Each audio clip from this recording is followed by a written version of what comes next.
আসসালামু আলাইকুম। গুণোত্তর ধারা ৮৭ নম্বর প্রশ্ন। এই প্রশ্নের সাথে বেশ কয়েকটা প্রশ্ন অ্যাড করা আছে, যে প্রশ্নগুলো আমাদের পরীক্ষাতে আসে। শুরু করা যাক। আমরা এটা প্রথমে দেখি, ধারার দিকে লক্ষ্য করি ৬৪, তারপর হচ্ছে কি দ্বিতীয় পদ ৩২, তৃতীয় পদ হচ্ছে ১৬।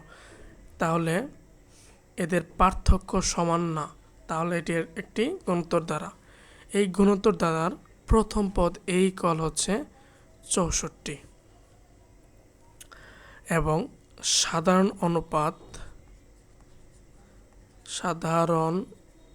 অনুপাত আর ইকুয়াল দ্বিতীয় পদ ডিভাইডেড বাই প্রথম পদ ইকুয়াল 1/2। তাহলে এই ধারার আমরা সাধারণ অনুপাত পেয়ে গেলাম। এখন বলছে যে অষ্টম পদ নির্ণয় করো। আচ্ছা, এই যে আর এর মানটা কি 1 থেকে ছোট,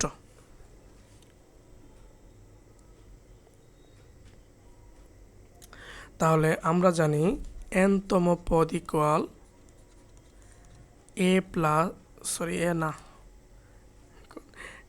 আর পাওয়ার n-1। অতএব অষ্টম পদ ইকুয়াল, মানটা বসায় নেই, ৬৪ ইন্টু আর হচ্ছে হাফ পাওয়ার 8। ৬৪ ইন্টু 1 পাওয়ার 8 মানে কত? 1। আর 2 পাওয়ার 8 হচ্ছে ১২৮। ঠিক আছে, এখন ১২৮কে ৬৪ ভাগ করলে কত হবে? 2 হবে না? 2। তাহলে থাকবে হচ্ছে 1/2, অর্থাৎ এই ধারাটির অষ্টম পদ হচ্ছে হাফ। অ্যান্সার। পরের প্রশ্নে আসি। ১২৮, ৬৪, ৩২ প্লাস ধারাটির কোন পদ হাফ? তাহলে এই ধারাটার কিন্তু n-তম পদ দেওয়া আছে হাফ। তাহলে ধারাটির প্রথম পদ ইকুয়াল ১২৮ সাধারণ অনুপাত আর ইকুয়াল দ্বিতীয় পদ ডিভাইডেড বাই প্রথম পদ ইকুয়াল বের হবে হাফ। তাহলে ধারাটির আমরা সাধারণ অনুপাত পেয়ে গেছি এবং n-তম পদ ধরি, n-তম পদ ইকুয়াল হাফ। আমরা জানি n-তম পদ ইকুয়াল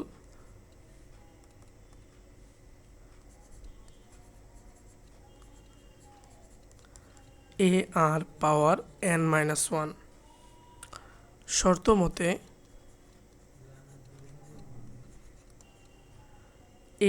আর পাওয়ার n-1 ইকুয়াল হাফ দেওয়া আছে।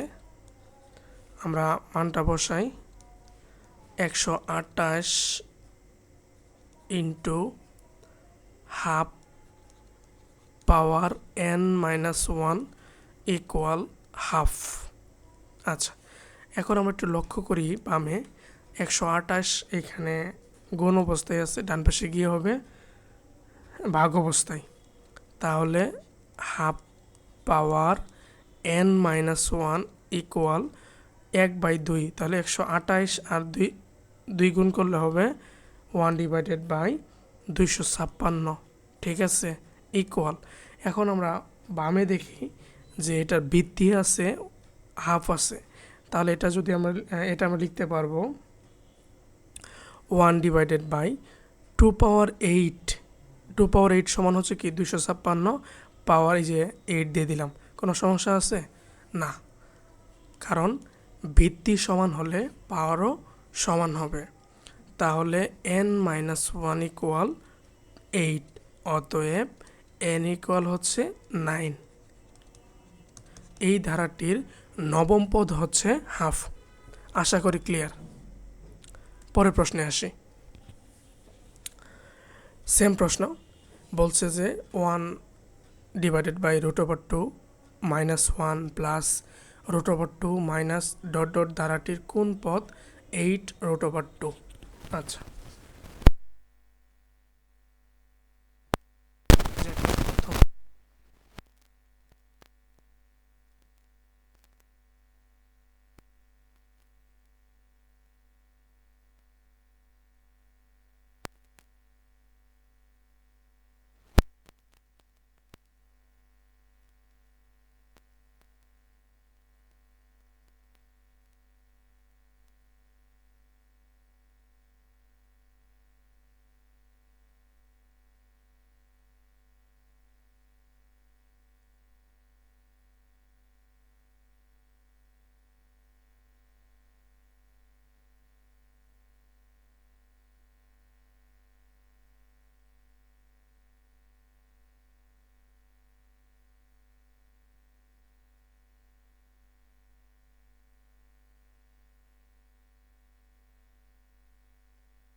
আমরা -√2 পাওয়ার n-1 এটা রাখি, আর বাকি থাকবে কত 1/√2। এটা কি অবস্থায় আছে?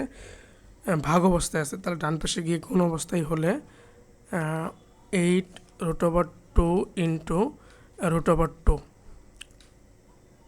আচ্ছা, এখন দুইটা √2 গুণ করলে হয় একটা, মানে ভিতরের সংখ্যাটা হয়, তাহলে দুইটা √2 গুণ করলে হবে 2। 2 ইন্টু 8 ইকুয়াল হচ্ছে 16।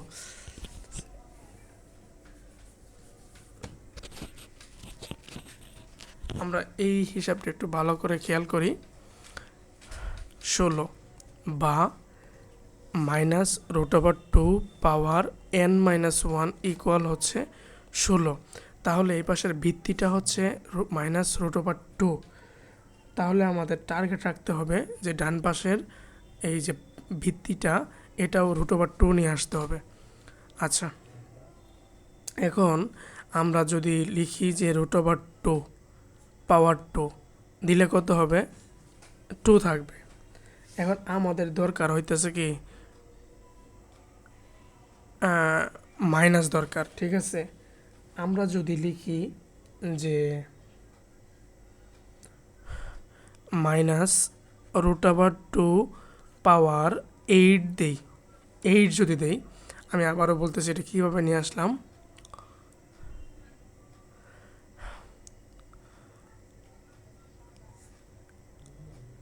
2 পাওয়ার 4 ইকুয়াল কত? 16, তাই তো? 2 পাওয়ার 4 ইকুয়াল হচ্ছে 16। আচ্ছা, তাহলে √4 √2 পাওয়ার দিলাম 2, তাহলে স্কোয়ার আর √টা কাটা যাবে, ইন্টু 4। তাহলে কত হচ্ছে? √2 পাওয়ার 8 হয়ে যাইতেছে।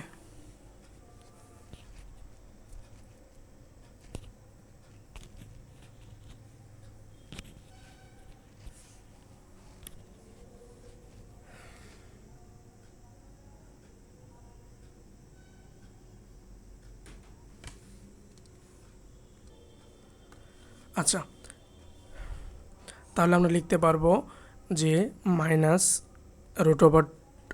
মাইনাস না লেখার আগে প্লাস লিখি শুধু আমরা, যে √2 পাওয়ার 8 ইকুয়াল 16 আসছে। তো এটা আমি দেখাই দিলাম।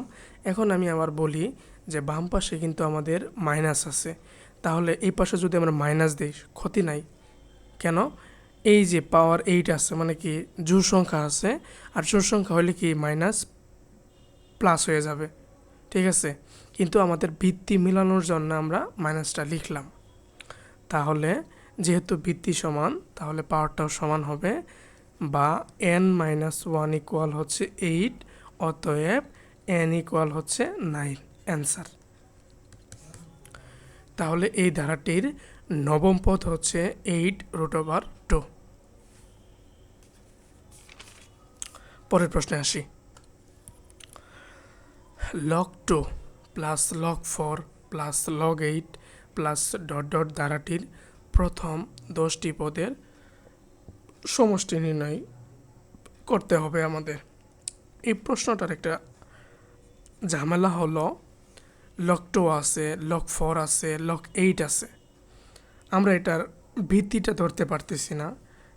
এটা লেখা লাগবে log2 plus log2 square plus log2 cube, ঠিক আছে, plus dot dot dot dot.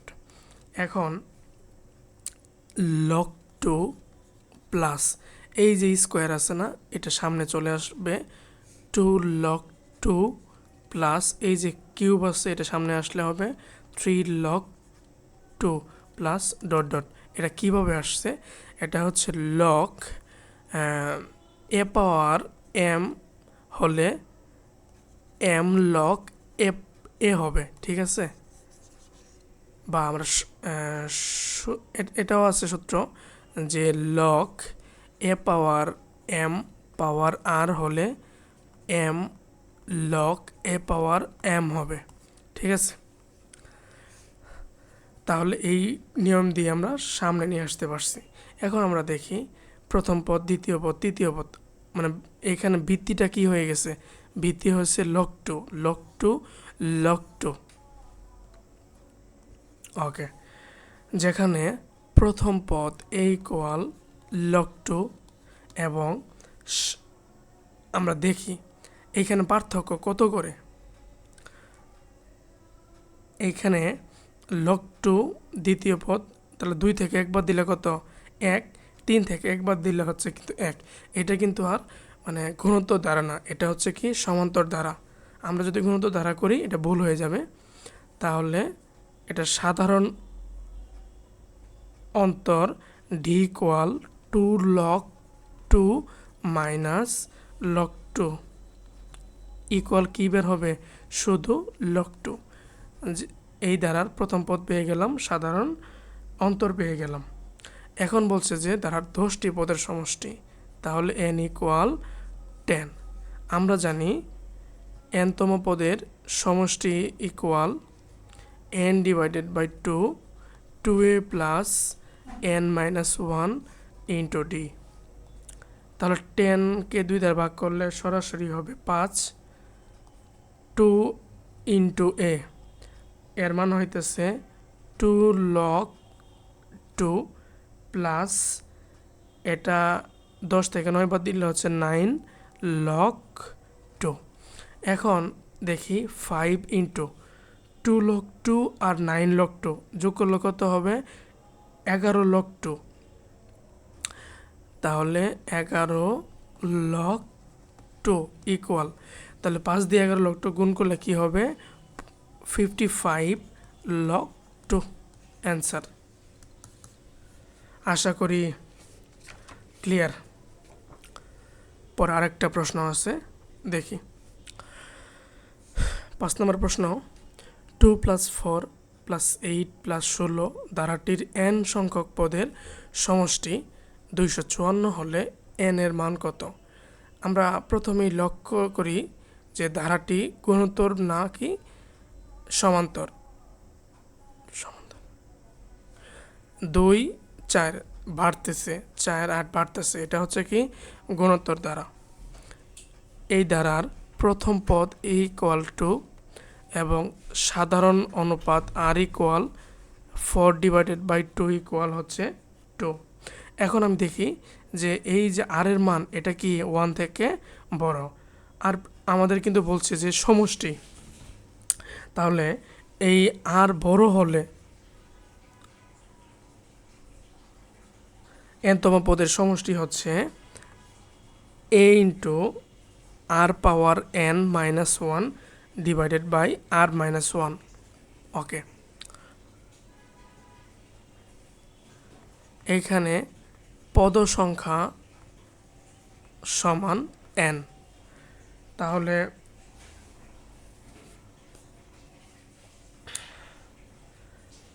n পদের সমষ্টি, n পদের সমষ্টি বের করে নেই আগে। সমষ্টি equal a into r power n minus one divided by r minus one. তাহলে এ হচ্ছে 2, আর হচ্ছে 2 power n minus one divided by 2 থেকে একবার দিলে কত, 1, যেটা বের হবে 2 into 2 power n minus one. তাহলে n তম পদের সমষ্টি কত, মানে সমষ্টিটুকু হচ্ছে 2 into 2 power n minus one. এখন আসি শর্ত মতে, কি শর্ত, এই যেটুকুর মান দেওয়া আছে 254, তাহলে 2 into 2n minus one equal হচ্ছে 254। এখন এই পাশে 2 গুণ অবস্থায় আছে, ডান পাশে গিয়ে ভাগ অবস্থায় হবে। 2 into n minus one equal 127। 127 মানে কি, 127 মানে হচ্ছে 2 পাওয়ার 7। আবার একটু দেখি হিসাবটা,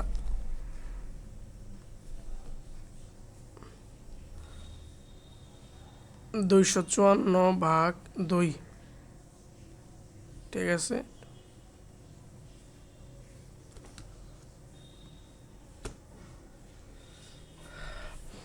এখন 2 পাওয়ার 7 হচ্ছে 128, এটা আমার একটু কনফিউশন ছিল। কেন, এই যে এই পাশে কিন্তু মাইনাস ওয়ান আছে না, এই পাশে প্লাস ওয়ান হয়ে গেলে কি হবে, 128 হবে না। তাহলে 28 মানে কি 2 পাওয়ার 7। এখন এই পাশে ভিত্তি কত আছে, 2 পাওয়ার n, তাহলে 2 পাওয়ার n মানে কি 2 পাওয়ার 7। যেহেতু ভিত্তি সমান পাওয়ারও সমান হবে, অতএব n ইকুয়াল 7। ক্লিয়ার? তাহলে এই ধারাটির 60টি পদের সমষ্টি হচ্ছে 254। আশা করি ক্লিয়ার। ধন্যবাদ সবাইকে।